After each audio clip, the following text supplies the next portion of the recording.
O Fantástico está no ar, frente a frente com um homem que há 2 meses jogou o carro contra um grupo de ciclistas e feriu 17 pessoas. Uma entrevista exclusiva. Como ele explica tanta violência? Se é que explica. Eu nunca tive intenção de matar nenhuma dessas pessoas. Eu nem conhecia eles, não teria razão nenhuma para matá-los. Este é o atropelador. Seu nome, Ricardo José Neis, 47 anos. Profissão, bancário em Porto Alegre. Um homem que durante toda a entrevista tenta controlar o nervosismo e justificar seu ato. Só pensei que se eu parasse, eu seria linchado. A minha única alternativa era sair dali. Orientado pelos 2 advogados que acompanharam a gravação, Ricardo Neis manteve sempre a mesma versão. Naquele momento, naquela situação, eu estava sendo agredido, entrei em pânico. O homem que atacou um grupo de cerca de 150 ciclistas com o próprio carro conseguiu na justiça há 10 dias o direito de responder ao processo em liberdade.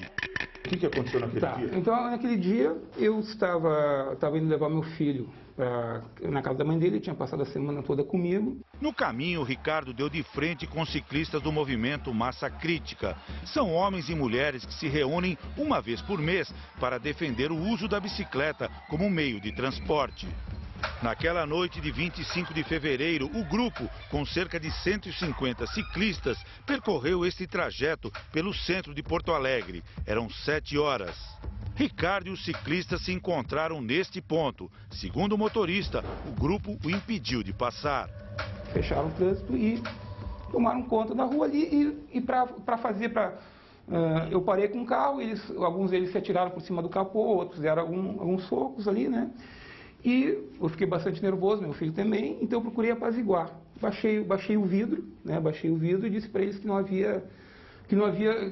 eles não precisavam fazer daquela maneira ali, que tinha lugar para todo mundo na via.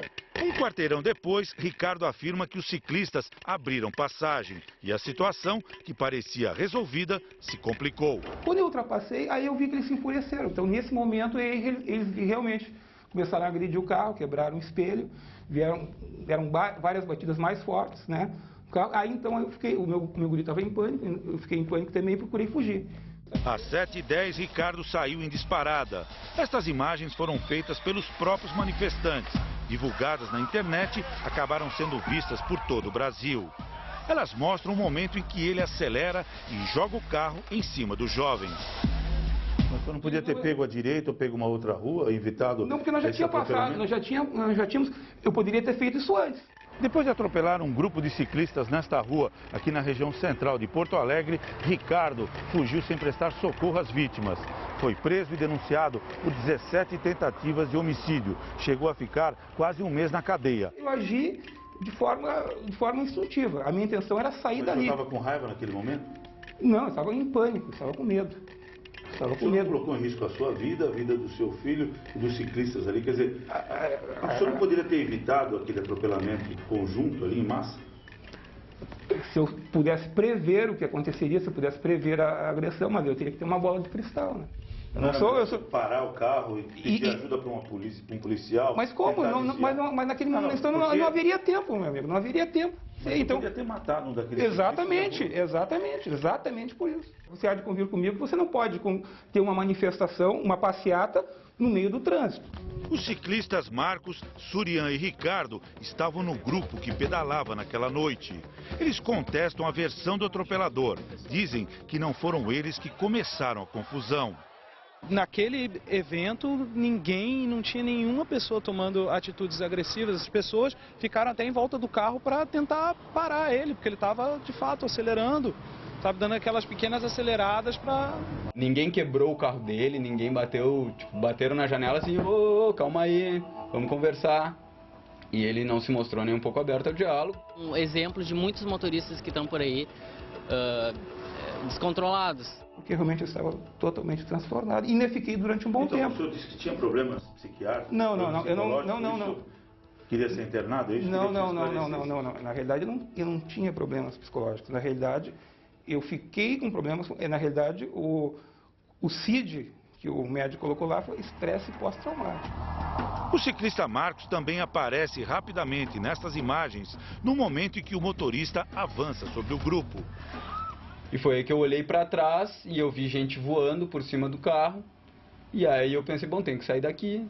Só que eu acordei no chão. Graças a Deus que ninguém, que foram lesões leves e danos materiais. Graças a Deus. Estou nem preocupado com o meu carro, é isso aí, entendeu? Graças a Deus que não aconteceu nada pior. Segundo o Ministério Público, Ricardo Neis tem um histórico de infrações no trânsito. São 5 multas em 2 anos, entre elas por dirigir na calçada e ultrapassar na contramão. Na vida pessoal, Ricardo foi acusado pela ex-namorada de tentar agredi-la com uma machadinha e um facão dentro do carro em junho do ano passado, mas a denúncia não virou processo. O promotor acredita que um homem com o perfil de Ricardo não deveria estar em liberdade.